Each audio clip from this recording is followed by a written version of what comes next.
ازيكم يا بنات؟ عاملين ايه؟ وحشتوني جدا جدا من الفيديو اللي فات. اهلا بيكم في قناتكم ليدي مرمر.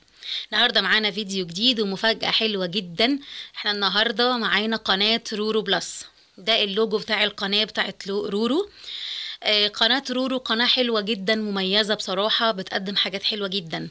رورو شخصية مميزة، مش يعني ليها نظامها كده في حياتها، مش يعني الدنيا مش بتمشي معاها كده والسلام. قناتها بتقدم شغل بيت حلو جدا. بتقدم أفكار لتنظيم الوقت وأفكار للتوفير.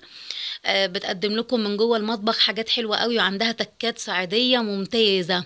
يعني مثلا في فيديو قدمت فيه الفايش الصعيدي بكل تكاته المميزة بتاعة الصعيد. وعملت كمان تكريم الملوخية، برضو الفكرة دي فكرة يعني مش أي حد يقوم بالشغل ده شغل ستات بيوت عالي جدا. عندها كمان شغل أشغال يدوية حلوة قوي، بتقدم أفكار حلوة قوي. هسيب لكم اللينك تحت في صندوق الوصف، روحوا القناة رورو، هتعجبكم جدا. تعالوا نشوف نيجي بقى نشوف فكرتنا النهاردة، وهي زي ما العنوان بيوضح كده. هي ليفة المواعين أو السبونج بتاع المواعين. الحقيقة أنا عندي نوعين أو ثلاثة من السبونج أو الليفة بتاعت المواعين. أنا عندي دي اللي هي سكوتش برايت أو التقليد بتاعها. دي أنا بستخدمها للكوبايات بس. وعندي دي اللي هي العادية أو النوع ده أنا جايباه قريب، في منه فيه كده شبه السلك. ده أنا جايباه للستانلس وكمان الاطباق. مريحني جدا يعني. هي اصلا بيبقى مكتوب عليها ليفة ستانلس. هوريكم الباكت بتاعها. ده شكل الباكت بتاعها، بتيجي الوان كتيرة كده. بيجوا اتنين في باكت. نازل منها على فكرة انواع كتير، بس هي للستانلس ستيل. اوريها لكم الناشفة يمكن تبقى اوضح شوية. اهي شايفين فيها السلك نفسه، يعني بروز كده وبزابيز كده من السلك نفسه، فانتي مش محتاجة تحطي عليها سلك. دي في ناس بتبيعها ب5، وفي ناس بتبيعها ب6، وفي ناس بتبيعها ب7.5، بس الحقيقة هي موفرة جدا يعني وبتعيش. الفكرة ايه النهاردة اللي انا حابة اقدمها؟ ان ليفة المواعين هي بيئة خصبة جدا للجراثيم والميكروبات. اولا لانها يعني بنغسل بيها المواعين، فبيبقى عليها دهون وتراكمات الاكل. ثانيا بتبقى مبلوله، حتى لما بنعصرها جامد بتفضل برضو منديه. فهي بيئه خصبه جدا جدا للجراثيم والميكروبات. علشان كده دايما بيقولوا ان احنا المفروض كل اسبوع نغيرها. في الاول كنت انا بغيرها كل اسبوع، بس الحقيقة يعني لما نشوف نقول يعني موضوع بسيط. ايه يعني الباكت ده ممكن يبقى ب6 جنيه ولا ب4 جنيه، ب5 جنيه مثلا، وفي 3 مثلا، فالموضوع بسيط. وهكذا دي بصراحة مع يعني يعني الأوضاع الاقتصادية الجديدة والأسعار الكتيرة اللي غليت، الواحد بقى بيفكر في كل حاجة بيعملها. منين نقدر نوفر وندبر يعني.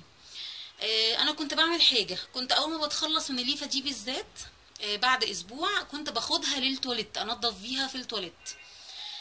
بس الحقيقه لقيت ان ده برضو هو مش مصروف عالي قوي، بس ليه ما نقدرش نوفر في البند ده؟ فبقيت اعمل حاجه اعقم بيها الليف بتاع المواعين، بدل ما تبقى كل اسبوع اغيرها كل اسبوعين، وممكن تقعد اكتر من كده. تعالوا شوفوا السيستم بتاعي والروتين بتاعي في تنظيفها.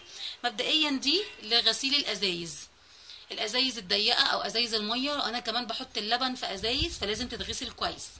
انا عندي غساله اطباق وبغسل فيها الازايز وبعقمها، بس اوقات ببقى واقفه على الحوض وبغسل بغسل فيهم الازايز، ببقى محتاجه زي دي انا بعد ما بغسل بيها وبخلصها انا بحطها مع اول دوره مواعين في غساله الاطباق.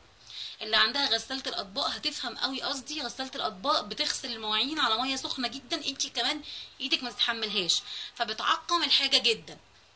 يعني المواعين بتطلع منها رائعه بصراحه. حتى كمان بينصحوا دايما اللي عندها بيبي وبياخد ببرونه، فدايما تغسلها في غساله الاطباق لانها تتعقم جوه الغساله. فانا بغسل دي جوه غساله الاطباق. بعمل ايه؟ بصوا انتوا شايفينها انا نقعها في ميه. انا بعمل مره كل اسبوع بملى العلبة دي مية سخنة وخل، وببيت فيها بعد ما اشطف مطبخي بالليل، ببيت فيها ليه في المواعين ده يبقى متغطي كده بالميه والخل كله طول الليل. الخل احنا كلنا عارفين انه بيقتل الميكروبات، لكن كمان انا الحقيقه ما بكتفيش بده. انا بعمل ايه؟ شوفوا الخطوه الجايه. انا هنا عصرت الليف بتاعي كويس جدا جدا من الميه، ما بخليتش فيه ميه على قد ما اقدر بايديا. نسيت اقول لكم على الليفه دي. الليفه دي انا مش بستخدمها في مواعين خالص، الليفه دي بتاعه الخضار. لما بجيب الخضار بتاعي من غير اي مواد كيماويه ولا اي صابون سائل ولا اي حاجه، بس ميه بخل بنضف فيها الخضار ده، الطماطم والخيار والفلفل كل حاجه، لان الخضار بيبقى عليه طينه، مش بتنضف بس بمجرد الميه الجاريه وبايدينا بس، لازم حاجه منهم بس. وبعصرها كويس جدا واسيبها تنشف. برضو بيتجمع فيها ميكروبات، لان انتوا عارفين ان الميه اللي نازله من الحنفيه مش ميه نقيه، يعني دي كلها ربنا يرحمنا قذورات يعني. فالخطوه اللي جايه هي اني بعقم حاجه اكسترا، يعني تعقيم اكسترا او تعقيم اضافي. تعالوا نشوف بعقمه فين. شايفين يا بنات انا بعقمه جوه الميكرويف، بحطه كده جوه الميكرويف واعمله على دقيقتين او 3 بالكتير. دقيقتين او 3 كافيين جدا ان هما يعقموا الليف بتاعي ويجففوه من اي سوائل ويعقموه من اي حاجه. تعالوا هظبط الميكرويف على، خلينا نقول دقيقتين كفايه، ونبتدي نشغله.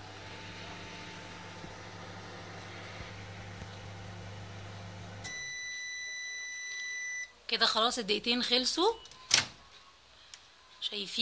شايفين كم البخار اللي طالع من الميكرويف؟ شايفين الليف بتاعتي؟ شايفين حتى ضاغط على الكاميرا البخار؟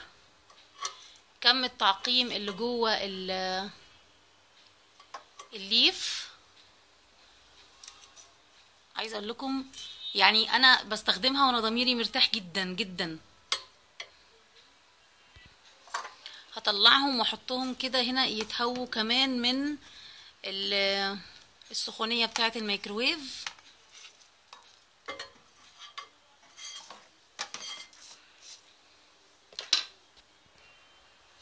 شايفين الليف لحد دلوقتي بيطلع دخان وناشف وسخن وحلو قوي. انا كده يعني بستخدمه انا ضميري مرتاح، وانا الى حد كبير جدا متاكده انه الليف اتعقم كويس بعد ما بات طول الليل في الخل زي ما قلنا.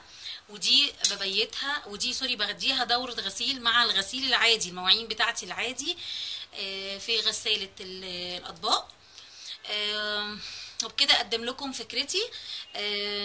لكم فكرتي النهارده، يا رب تكون فادتكم. خدي بالك الليفه من الحاجات اللي ما ينفعش نهملها في النظافه. في حاجات صغيره كده في حياتنا لازم نهتم بيها جدا جدا، لانها بتنقل لنا، يعني ربنا ما يكتبش امراض من غير ما نشوفها ومن غير ما نحس بيها. انا هستناكم في فيديو جديد، انتوا كمان استنوني. باي باي.